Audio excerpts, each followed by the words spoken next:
H.P. Lovecraft's Dagon. Read by Salcedo.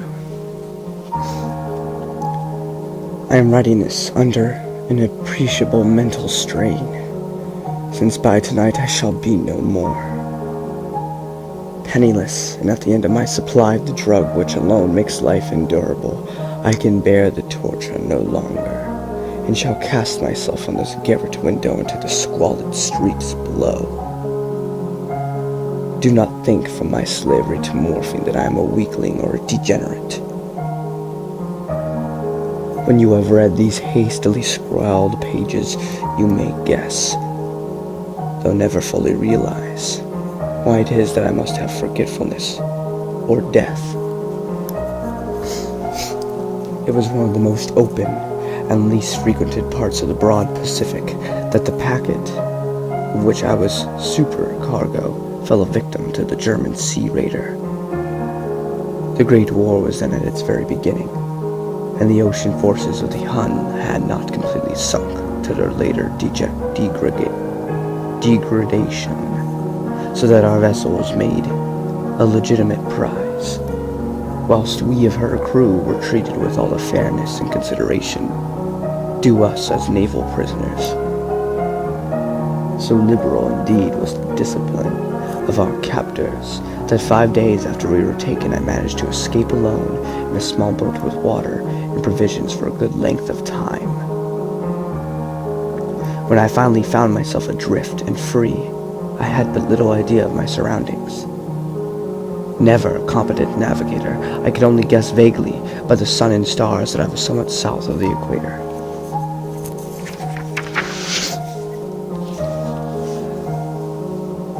Crap. Of the longitude I knew nothing, and no island or coastline was in sight. The weather kept fair, and for uncounted days I drifted aimlessly beneath the scorching sun, waiting either for some passing ship or to be cast on the shores of some habitable land. But neither ship nor land appeared, and I began to despair in my solitude, upon the heaving vastness of unbroken blue. The change happened whilst I slept. Its details I shall never know, for my slumber, though troubled and dream-invested, was continuous. When at last I awaked, it was to discover myself half sucked into a slimy expanse of hellish black mire, which extended about me in mountainous undulations as far as I could see, in which my boat lay grounded some distance away. Though one night, will imagine that my first sensation would be of wonder at so prodigious and unexpected a transformation of scenery. I was in reality more horrified than astonished, for there was in the air and in the rotting soil a sinister quality which chilled me to the very core. The region was putrid, with the carcasses of decaying fish and of other less describable things which I saw protruding from the nasty mud of the unending plain. Perhaps I should not hope to convey in mere words the unutterable hideousness that can dwell in absolute silence and barren immensity. There was nothing within hearing, and nothing in sight save a vast reach of black slime. Yet the very completeness of the stillness and the homogeneity of the landscape oppressed me with a nauseating fear. The sun was blazing down from a sky which seemed to me almost black in its cloudless cruelty, as though reflecting the inky marsh beneath my feet. As I crawled into the stranded boat, I realized that only one theory could explain my position. Though some unprecedented volcanic upheaval, a portion of the ocean floor must have been thrown to the surface, exposing regions which for innumerable millions of years had lain hidden under unfathomable watery depths. So great was the extent of the new land which had risen beneath me that I could not detect the faintest noise of the surging ocean, strain my ears as I might. Nor were there any seafowl to prey upon the dead things. For several hours I sat thinking or brooding in the boat, which lay upon its side and afforded a slight shade as the sun moved across the heavens. As the day progressed, the ground lost some of its stickiness and seemed likely to dry sufficiently for traveling purposes in a short time. That night I slept but little, and the next day I made for myself a pack containing food and water, preparatory to an overload journey in search of the vanished sea and possible rescue. On the third morning I found that soil dry enough to walk upon with ease. The odor of the fish was maddening, but I was too much concerned with the graver things to mind so slight and evil, and set out boldly for an unknown goal. All day I forged steadily westward, guided by a far-away hummock, which rose higher than any other elevation on the rolling desert. That night I encamped, and on the following day still traveled toward the hummock, though that object seemed scarcely nearer than when I had first espied it. By the fourth evening I attained the base of the mound, which turned out to be much higher than it appeared from a distance, an intervening valley setting it out in a sharper relief from the general surface. Too weary to ascend, I slept in the shadow of the hill. I know not why my dreams were so wild that night, but ere the waning and fantastically gibbous moon had risen far above the eastern plain, I was awake in a cold perspiration, determined to sleep no more. Such visions I'd experienced were too much for me to endure again. And in the glow of the moon, I saw how unwise I had been to travel by day. Without the glare of the parching sun, my journey would have cost me less energy. Indeed, I now felt quite able to perform the ascent which had deterred me at sunset. Picking up my pack, I started for the crest of the eminence. I have said that the unbroken monotony of the rolling plain was a source of vague horror to me, but I think my horror was greater when I gained the summit of the mound and looked down the other side into an unmeasurable pit or canyon, whose black recesses the moon had not yet soared high enough to illuminate. I felt myself on the edge of the world, peering over the rim to a fathomless chaos of eternal night. Through my terror ran curious reminiscences of Paradise Lost, and of Satan's hideous climb through the unfashioned realms of darkness. As the moons climbed higher in the sky, I began to see that the slopes of the valley were not quite so perpendicular as I had imagined. Ledges and outcroppings of rock afforded fairly easy footholds for a descent, whilst after a drop of a few hundred feet, the declivity became very gradual. Urged on by an impulse which I cannot definitely analyze, I scrambled with difficulty down the rocks and stood on the gentler slope beneath, gazing into the Stygian deeps where no light had yet penetrated.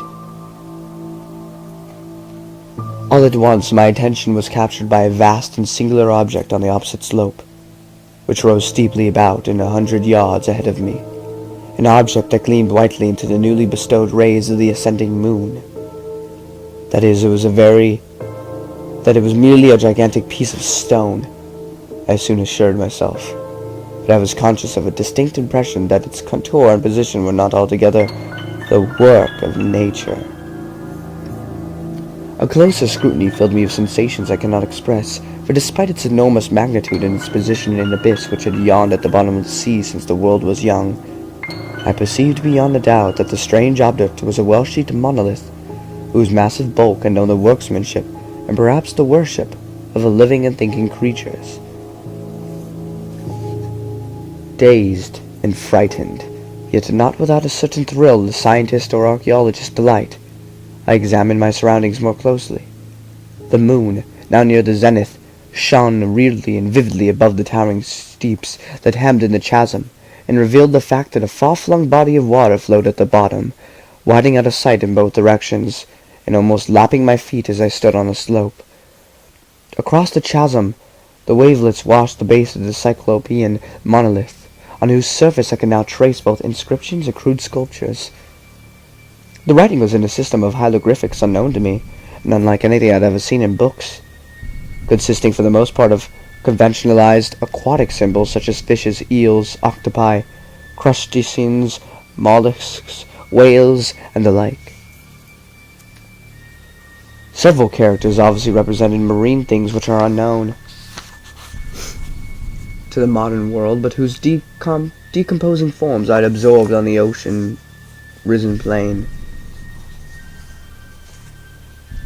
It was the pictorial carving, however, that did most to hold me spellbound. Plainly visible across the intervening water, on account of their enormous size, were an array of bas reliefs whose subjects would have excited the envy of Dor. I think that these things were supposed to depict men, at least a certain sort of men, though the creatures were shewn disporting like fishes in the water of some marine grotto, or paying homage at some monolithic shrine which appeared to be under the waves as well. Of their faces and forms I dare not speak in detail, for the mere remembrance makes me grow faint. Grotesque beyond the imagination of a Poe or a Pulver, they were damnably human in general outline despite webbed hands and feet, shockingly wide and flabby lips, glassy, bulging eyes, and other features less pleasant to recall. Curiously enough, they seemed to have been chiseled badly out of proportion with their scenic background. For one of the creatures was shown in the act of killing a whale represented as but little larger than himself. I remarked, as I say, their grotesqueness and strange size, but in a moment decided that they were merely the imaginary gods of some primitive fishing or seafaring tribe, some tribe whose last descendant had perished eras before the first ancestor of the Piltdown or Neanderthal man was born. Awestruck at this unexpected glimpse into a past beyond the conception of the most daring anthropologist, I stood, musing whilst the moon cast queer reflections on the silent channel before me. Then suddenly I saw it. With only a slight churning to mark its rise to the surface, the thing slid into view above the dark waters. Vast, polyphemus, like and loathsome, it darted like a stupendous monster of nightmares to the monolith, about which it flung its gigantic scaly arms. The while it bowed its hideous head and gave vent to certain measured sounds. I think I went mad then. Of my frantic ascent to the sloping cliff, and of my delirious journey back to the stranded boat, I remember little. I believe I sang a great deal, and laughed oddly when I was unable to sing. I have indistinct recollections of the great storm some time after I reached the boat. At any rate, I know that I heard pearls of thunder and other tones which nature utters only in her wildest moods. When I came out of the shadows, I was in San Francisco hospital, brought thither by the captain of the American ship which had picked up my boat in mid-ocean. In my delirium I had said much, but found that my words had been given scant attention. Of any land upheaval in the Pacific, my rescuers knew nothing, nor did it seem necessary to insist upon a thing which I knew they could not believe.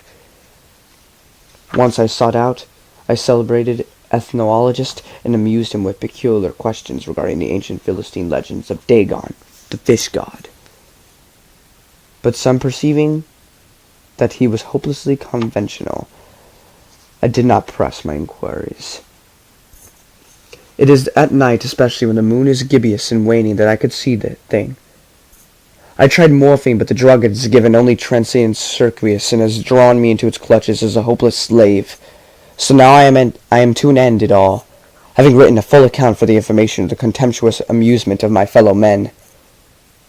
Often I ask myself if I could not all have been a pure phantasm, a mere freak of fever as I lay sun-struck and raven in the open boat after my escape from the German man-of-war.